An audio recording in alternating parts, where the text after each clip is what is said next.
नमस्कार दोस्तों, रीट के लिए रिवीजन क्लास चल रही है और हम देख रहे हैं रीट 2011, 12, फिर 2015, 17 और 21। इनमें पूछे गए शिक्षण विधियों के जो समस्त सवाल है उनको। और कल वाली क्लास में हमने कुछ क्वेश्चंस देख लिए थे। आज थोड़ी पीडीएफ आपके लिए थोड़ी सुविधा रहे, दिखाई दे अच्छे से, इसलिए कलरफुल की है। तो ये हम देख चुके हैं यहाँ तक। और इसकी जो कल वाली जो क्लास है वो आपको उसका लिंक इसी वीडियो के नीचे मिल जाएगा डिस्क्रिप्शन में। समालोचनात्मक चिंतन ये सब हमने देख लिया था बस जस्ट। और इसकी पीडीएफ के बारे में भी आपको पता होगा, ये जो ई बुक के रूप में उपलब्ध करवा दी गई है यस गुरु ऐप के ऊपर, ये भी हमने देख लिया था ये कल। पाठ्य सहायक सामग्री कौन सी बाल केंद्रित, यहाँ तक हम कल देख चुके थे। प्रोजेक्ट विधि का 2 हमने देख लिया था। कौन सी बाल केंद्रित, ये भी हो गया था। कौन सी बाल केंद्रित है प्रयोगशाला पाठ्य सहायक सामग्री, हाँ ये क्वेश्चन हमने देखा था लास्ट। निम्नलिखित में से कौन सी श्रव्य सामग्री है, तो उत्तर था ग्रामोफोन। आपको दिखाई दे रहा होगा मेरे ख्याल से, लिखा हुआ ओके है, ठीक है। निम्न में से कौन सा श्रव्य दृश्य सामग्री है, थोड़ा जूम कर देते हैं। निम्न में से कौन सा है, कौन सी श्रव्य और दृश्य। श्रव्य मतलब सुनाई भी दे और दिखाई भी दे। तो आप ध्यान में रहे, फ्लेनल बोर्ड, ये वो बोर्ड होता है लपेट फलक की तरह। जैसे आप बीएड करते हैं तो समेट के ले जाते हैं, फिर उसको खोलते हैं। बुलेटिन बोर्ड, ये ज़्यादातर स्कूलों में आप देखते हैं ब्लू कलर के जो मुलायम कपड़े के ऊपर लगा होता है, उस पर आलपिन लगा के कोई फ़ोटो वोटो वो चिपकाते हैं। चित्र, तो ये भी दृश्य हो गया, ये भी दृश्य हो गया। चित्र विस्तारक यंत्र, मतलब जैसे चित्र है, कोई फ़ोटो है, उसको बड़ा करके दिखा रहा है, तो वो भी दृश्य, ये आवाज़ तो आ नहीं रही है। श्रव्य और दृश्य, तो ये जो वृत्त चित्र है ये होगा यहाँ पे। जैसे डॉक्यूमेंट्री फिल्म होती है ना, वृत्त चित्र, वो ये होगा यहाँ पे श्रव्य दृश्य, ध्यान रखना। कोई छोटी मूवी वगैरह, फिल्म वगैरह। प्रक्षेपी शिक्षण सामग्री का एक उदाहरण क्या है, तो प्रक्षेपी का मतलब क्या होता है, कोई भी चीज़ का प्रक्षेपण। मतलब जैसे मान लीजिए मेरे पास टॉर्च है और मैंने टॉर्च जलाई, तो उसका प्रकाश सामने वाली दीवार पे गया, तो वो प्रक्षेपण हुआ। मतलब कोई चीज़ गई, जैसे हम सामान्य भाषा में कह सकते हैं किसी चीज़ को फेंकना, प्रक्षेपित करना। जैसे मान लो गुलेल से पत्थर फेंका, प्रक्षेपित किया, मिसाइल का प्रक्षेपण। तो प्रक्षेपी शिक्षण सामग्री का एक उदाहरण कौन सा है, bulletin board, chart, overhead projector, model. तो देखो बुलेटिन बोर्ड तो मतलब सूचना वाला बोर्ड हो गया और उस पर कोई सूचना लिखी हुई है। चार्ट वही मानचित्र वगैरह है। मॉडल तो ये भी प्रक्षेपी नहीं है। ओवरहेड प्रोजेक्टर, ओवरहेड मतलब सिर के ऊपर से, जैसे टीचर पढ़ा रहा है और उसके सिर के ऊपर से पीछे वहाँ पे दीवार पे आ रहा है, तो वो उसको ओवरहेड बोलते हैं। तो ओवरहेड जैसे टीचर के नहीं, जो वहाँ पे जो बैठा रहता है ना कंप्यूटर के ऊपर या जो प्रोजेक्टर के आगे, उसके सिर के ऊपर से किरणें जाती है, तो इसलिए इसका नाम पड़ गया। तो कहने का मतलब प्रोजेक्टर ही है ये। और प्रोजेक्टर में क्या होता है, जो सामने कैमरे के अंदर चीज़ है उसको दिखाई जाती है, तो प्रक्षेपित हो रही है ना वो। तो ये निम्नलिखित में से कौन सी क्रिया विज्ञान शिक्षण में पाठ्य सहगामी है, विज्ञान शिक्षण में पाठ्य सहगामी है, तो आप विचार कीजिए। विज्ञान मेला, श्यामपट, पाठ्य पुस्तक, श्रव्य दृश्य सामग्री।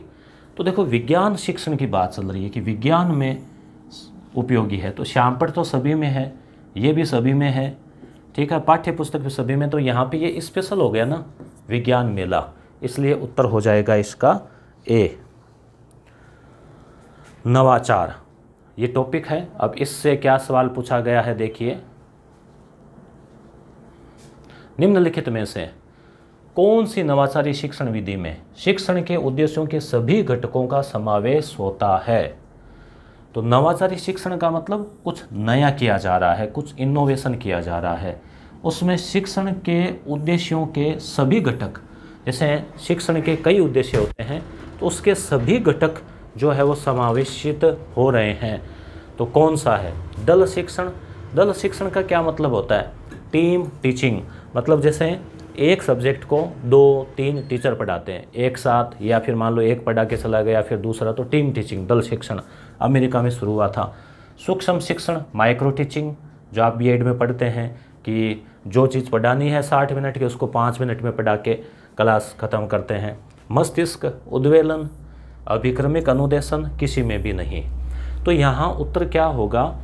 उत्तर होगा ई, किसी में भी नहीं। क्यों? क्योंकि जैसे नवाचारी शिक्षण में शिक्षण के सभी उद्देश्य जो है वो ऐसी कोई इन यहाँ पे दी गई वीडियो में नहीं है कि जिसमें यानी जैसे मस्तिष्क उद्वेलन है, दल शिक्षण है, जिसमें सारे उद्देश्य पूरे हो जाए, ऐसा नहीं है। अगला है अभिक्रमिक अनुदेशन का। रेखीय अभिक्रमिक अनुदेशन के निम्नलिखित पद में से कौन सा पद निश्चित रूप से पढ़ाई जाने वाली सामग्री से विषय वस्तु से संबंधित है? तो प्रस्तावना पद, परीक्षण पद, अभ्यास पद, शिक्षण पद। अगर फॉन्ट छोटे हैं तो आप कमेंट करना, आपको देखने में कठिनाई होती है तो कल थोड़े जूम कर देंगे, ठीक है। तो रेखीय अभिक्रमिक अनुदेशन, ये रेखीय और एक होता है साखीय, ठीक है। तो रेखीय अभिक्रमित अनुदेशन के निम्नलिखित पद में से कौन सा पद निश्चित रूप से पढ़ाई जाने वाली विषय वस्तु से संबंधित है? बताइए क्या उत्तर होगा इसका? तो यहाँ उत्तर हो जाएगा इसका शिक्षण पद, शिक्षण पद। साखीय अभिक्रमिक अनुदेशन के जनक कौन है? एक तो होता है रेखीय, एक साखीय। तो साखीय यानी जिसमें शाखाएं हो, ठीक है। तो इसका उत्तर हो जाएगा नॉर्मन ए क्राउडर, नॉर्मन ए क्राउडर। देखो क्राउड का मतलब क्या होता है? क्राउड का मतलब होता है भीड़, ठीक है। अब भीड़ क्या होती है? बंटती है भीड़ तो अलग अलग दिशाओं में बंट जाती है, अलग अलग शाखाओं में। तो एक ट्रिक से आप याद रख सकते हैं क्राउडर। वर्तमान तकनीकी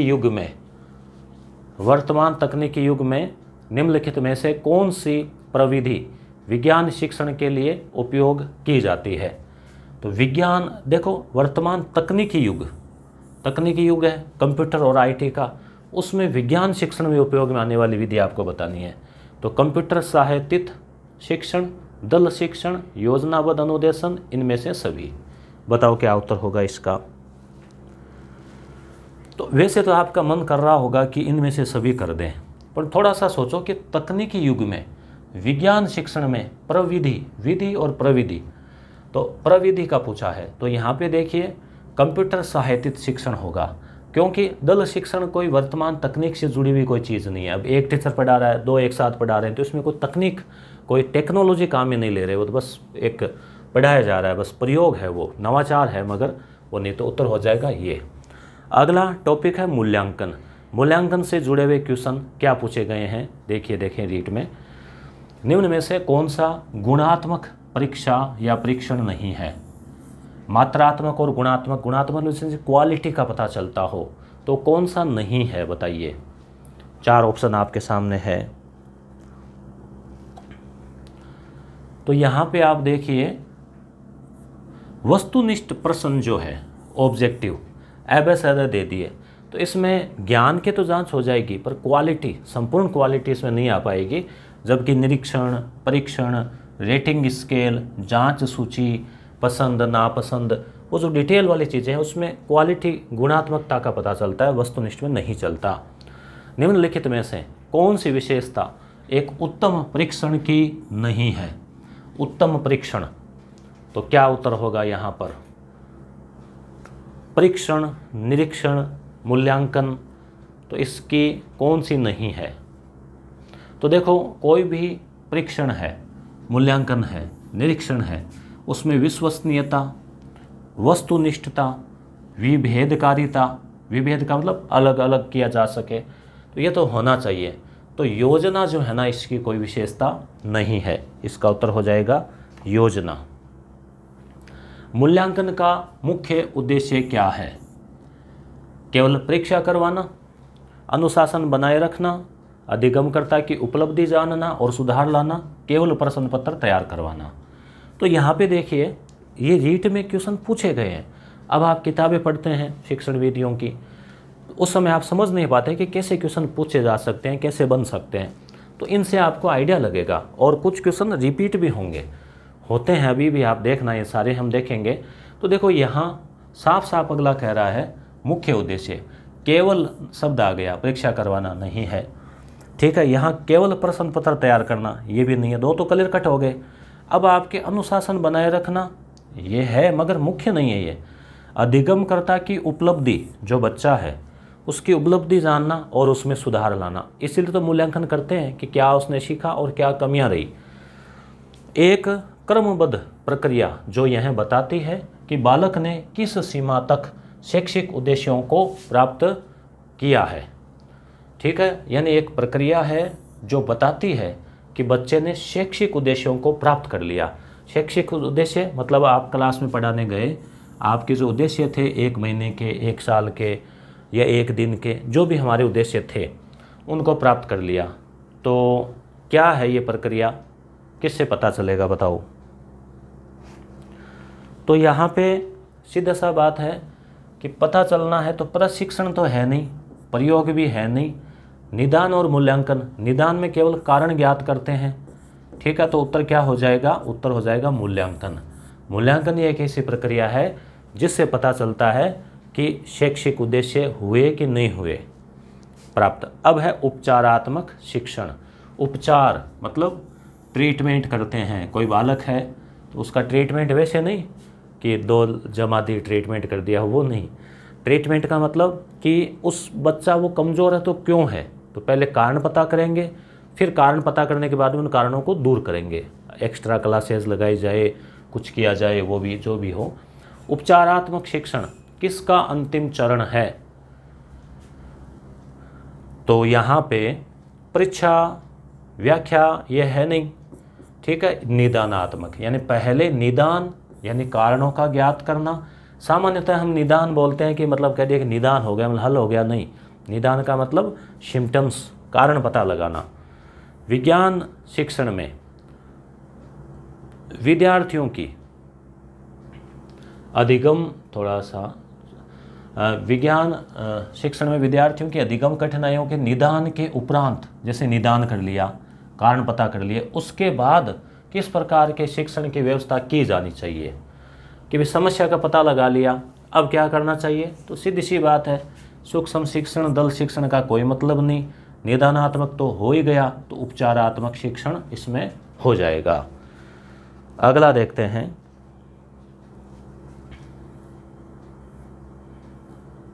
गणित। गणित में यानी जो विज्ञान गणित वाला पेपर है उसमें पूछी गई शिक्षण विधियाँ, गणित की प्रकृति, तर्क शक्ति, गणित की भाषा।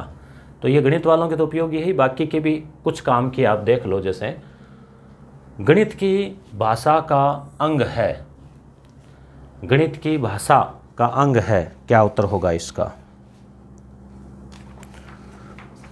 तो इसमें क्या है कि संकेत, संख्या, सूत्र, ये सभी है, ये सभी आते हैं गणित में, इसलिए सभी आ जाएगा। गणित की भाषाओं में निम्न में से किसका प्रयोग नहीं किया जाता?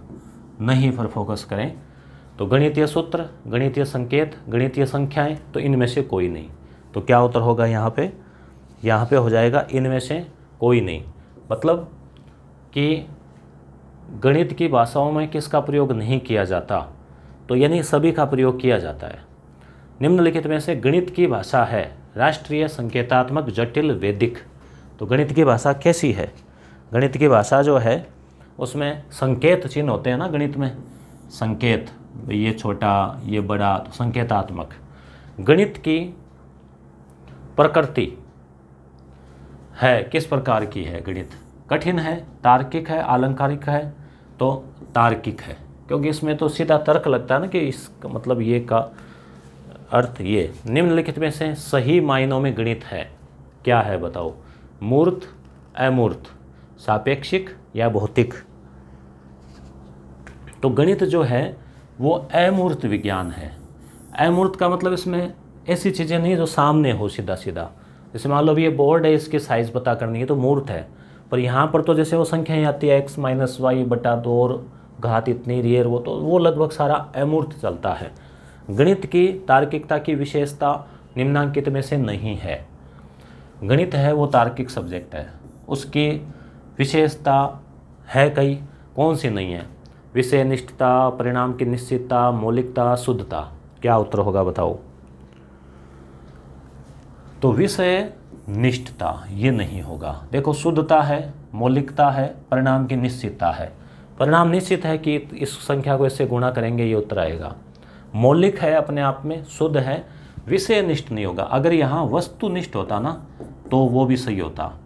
तो वस्तुनिष्ठ और विषयनिष्ठ में क्या फ़र्क होता है? वस्तुनिष्ठ का मतलब उसका परिणाम सब जगह एक जैसा आए। गणित में जैसे मान लो आपको गुणा करना है 15 को 17 से, तो उत्तर आज भी वही आएगा, कल भी वही आएगा, अमेरिका में भी वही आएगा, ठीक है। परंतु विषयनिष्ठ है, इसका मतलब ये हुआ कि अलग अलग परिणाम भी आ सकते हैं, तो विषयनिष्ठ नहीं है। अब ये क्वेश्चन देखिए, अच्छा है, और इसी टाइप का एक क्वेश्चन 2021 में भी पूछा गया। खेल के दौरान राम 4 तीलियों से, तीली जानते हैं माचिस की तीली, जैसे मान लो ये माचिस की तीली है, 1 2 3 और 4, इनसे वो खेल रहा है और कॉपी में निम्न सारणी बना रहा है। चतुर्भुज उसने बनाया, 4 तीलियों से बन जाता ना, इस प्रकार से चतुर्भुज बन गया। तो चतुर्भुज बनाया, 1 तीलियाँ 4 काम मिली। दूसरा चतुर्भुज और बनाया, ठीक है, तो 8 तीली काम मिली। एक और बनाया, माचिस पूरी खाली कर देगा ऐसे लग रहा है ये तो, ठीक है। कौन है ये? राम है ये, ठीक है। तो 12। तो अब यहाँ पे क्वेश्चन क्या पूछा जा रहा है उस पर गौर कीजिए। उसकी इस प्रक्रिया से क्या निष्कर्ष निकाला जा सकता है? राम केवल खेल रहा है, गणित नहीं कर रहा। तो ये तो है नहीं, केवल खेलता तो ऐसे सारणी थोड़ी बनाता। राम गणित कर रहा है, अब केवल गणित करता तो तीलियाँ नहीं लेता, कॉपी पेन में कर लेता, ठीक है। तो ये भी नहीं है। अब इसमें राम खेल रहा है, केवल खेल रहा होता तो ऐसे माथाफोड़ी नहीं करता। तो राम खेल के साथ गणित कर रहा है, ठीक है। इसी प्रकार का क्वेश्चन अभी 21 में भी पूछा गया था। आगे देखिए, जो विद्यार्थी ज्यामिति नहीं समझ सकते, ज्यामिति, वो इस विद्यालय में नहीं आ सकते। अब ये कहने वाले कौन सा गुरुजी है इतना खतरनाक जो साफ साफ ऐसा कह रहा है? तो बताओ क्या उत्तर होगा इसका? तो इसका उत्तर हो जाएगा प्लेटो। प्लेटो का ये कथन है, इसको तो आप सीधे सीधे याद कर लेना, प्लेटो ने कहा है, ठीक है। गणित वह भाषा है जिसमें परमेश्वर ने संपूर्ण जगत या ब्रह्मांड को लिख दिया है। संपूर्ण जगत, संपूर्ण ब्रह्मांड, वैसे देखो गणित पर ही निर्भर है। गणित गुरुत्वाकर्षण, पृथ्वी का घूमना और वो निश्चित चक्र लगाना, उसका परिक्रमण परिभ्रमण पूरा एकदम फिक्स है। तो गणित तो है ही। तो ये कथन किसका है? तो ये कथन है गैलीलियो का, ठीक है। पाठ्यक्रम में गणित की महत्ता, सामुदायिक व क्रियात्मक गणित। तो क्रियात्मक गणित का महत्व है, क्रियात्मक गणित यानी जो रियल में काम आए एक्टिविटी में। तो इसका बताइए क्या उत्तर होगा? क्रियात्मक यानी क्रिया करके, जैसे वो राम तीली से खेल रहा था, वो 4-4 बना रहा था। तो प्रत्यक्ष अनुभव, स्वयं करके सीखना, अवधारणाओं का स्पष्ट और स्थायी होना। जैसे मान लो कह दिया कि वृत्त है और इसकी जो पाई है ना, पाई r2 पाई, वो पाई होती है। तो ये वृत्त है और इसका वो बीच की जो ये आधी त्रिज्या। तो अब इसका वो किसी बच्चे को कहा कि एक धागा लपेटो इसके, एक ऐसी कोई चूड़ी या कोई लिया टायर, फिर कहा कि इस धागे का जो कुल नाप है वो इसका 22/7 है। तो एक प्रैक्टिकल करवाया तो क्या होगा? याद हो जाता है। तो यहाँ पे उत्तर हो जाएगा उपयुक्त सभी। गणित शिक्षण में अध्यापक की मुख्य भूमिका किस रूप में है बताओ? मित्र है, दार्शनिक है, परामर्शक है, क्या है? आपको क्या लग रहा है? तो आजकल शिक्षक मित्र और परामर्शक तो होता ही है, तो दार्शनिक भी मान लो तो उपयुक्त सभी हो जाएगा। एक अध्यापक कक्षा शिक्षण में किस उद्देश्य को प्राप्त करता है? कक्षा में पढ़ा रहा है तो कौन सा उद्देश्य? ज्ञानात्मक, भावात्मक, मनस्चालक या ये सभी? बताइए क्या उत्तर होगा इसका? तो ज्ञानात्मक ज्ञान भी देता है, भावनाएं भी जुड़ा रहता है, ठीक है। तो ये सभी हो जाएगा। गणित की अच्छी पाठ्य पुस्तक के चयन के समय हमें किस बात का ध्यान रखना चाहिए? पर्याप्त मात्रा में उदाहरण हो, प्रश्नावली हो, उदाहरण ज़्यादा प्रश्नावली में प्रश्न कम हो, उदाहरण कम प्रश्नावली में प्रश्न ज़्यादा हो, प्रश्नावली के सारे प्रश्न हल किए हुए हो, तो आप सीधे सीधे इसमें समझ गए होंगे कि इस प्रकार का सवाल आता है तो कोई चिंता करने वाली बात है नहीं, कि भाई सीधे सीधे साफ साफ अगला यहाँ पे जानबूझ कर कि ये ज़्यादा हो और ये कम हो, तो ये तो ऑप्शन कट ही रहे हैं। तो पर्याप्त मात्रा में उदाहरण हो और प्रश्नावली भी हो, और यही होता है किताबों में। गणित शिक्षण का किस विषय में महत्व है? विज्ञान में, समुदाय में, सिद्धांत और तर्क में, या सभी में? समुदाय का मतलब समाज, समाज में। तो क्या उत्तर होगा इसका?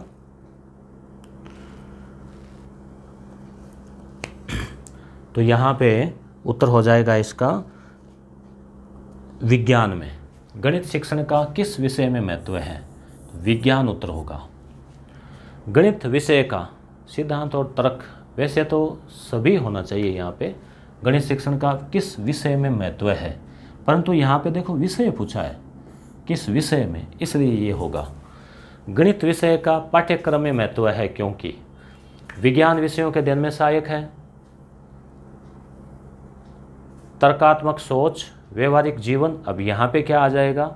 यहाँ पर जो है ये सभी हो जाएगा, क्योंकि यहाँ किसी विषय विशेष का नहीं पूछा कि भाई कौन से सब्जेक्ट में गणित उपयोगी है, तो भी विज्ञान में उपयोगी है।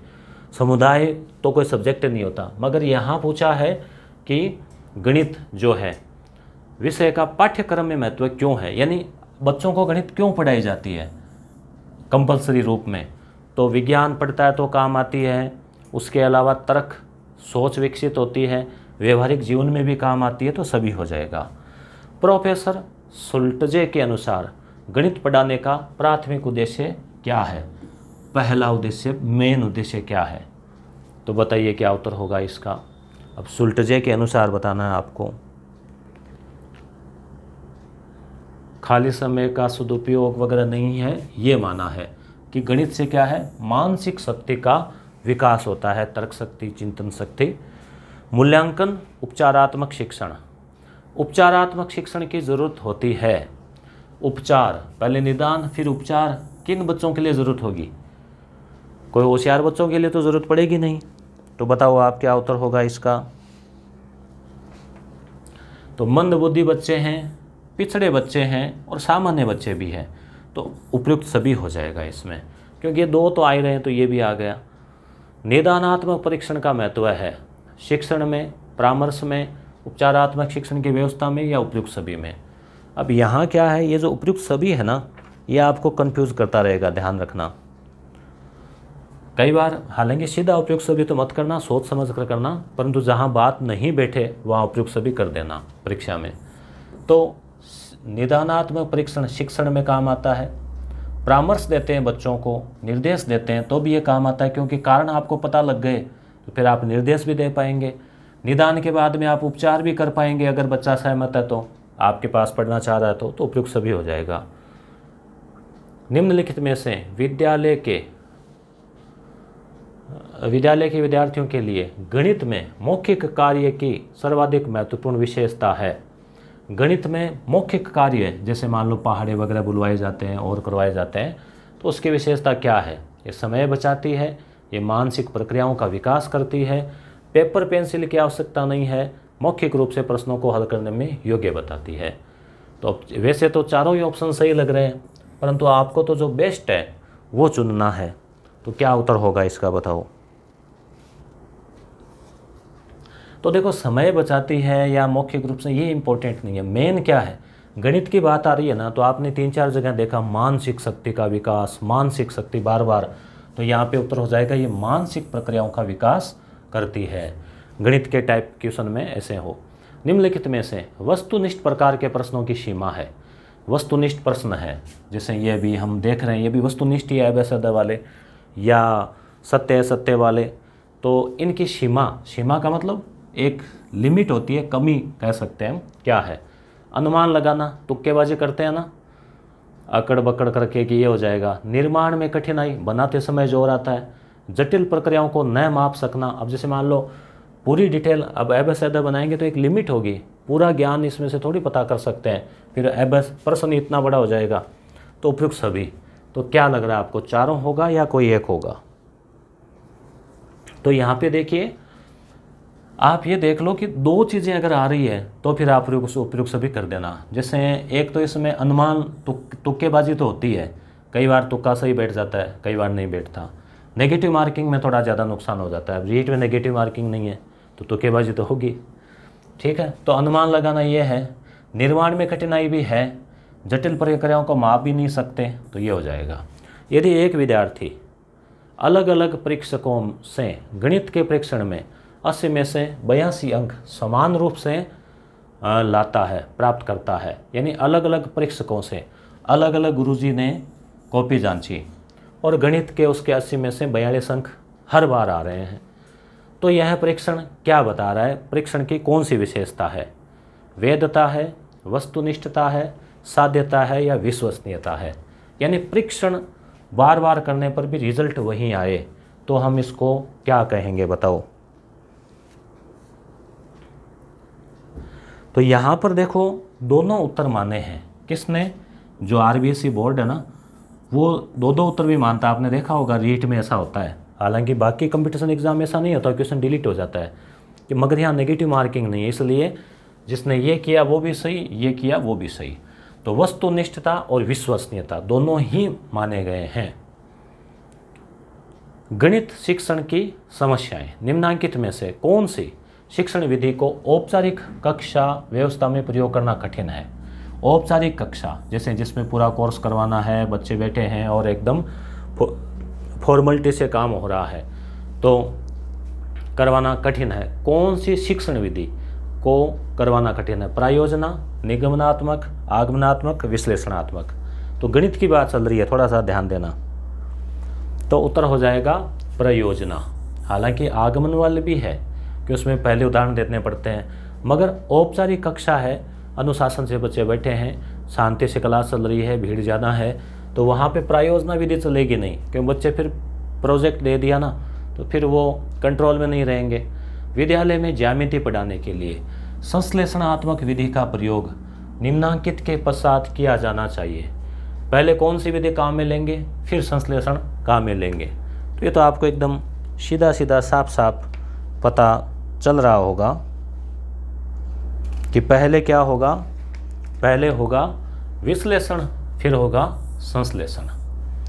गणित शिक्षण की उपयुक्त विधि, उपयुक्त यानी एकदम शानदार सटीक विधि कौन सी है? तो ये तो आपने सुन रखा होगा, इसका तो अच्छे से पढ़ रखा होगा कि पहले बच्चों को क्या करना चाहिए।